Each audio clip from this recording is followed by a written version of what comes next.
We're starting to see long lines across the country as people try to get this monkeypox vaccine. So here's what it looked like this week in San Francisco. Wow. The demand seems to correlate with the rising number of cases. Our Chris Sadeghi joins us live outside the Dallas County Jail. So Chris, sheriff's officials there are looking into a potential case inside the jail.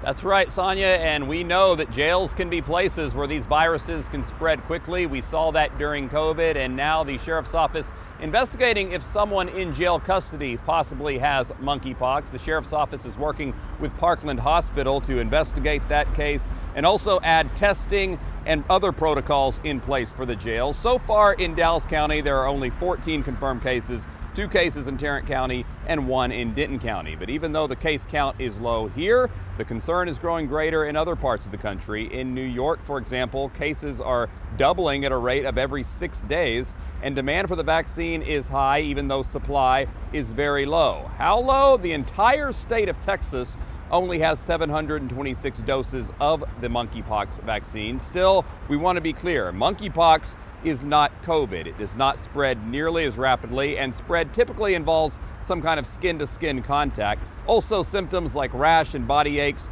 are relatively mild and resolve themselves in a few weeks typically. We spoke with Dr. Rodney Road at Texas State, who said for that reason, vaccine distribution is selective right now.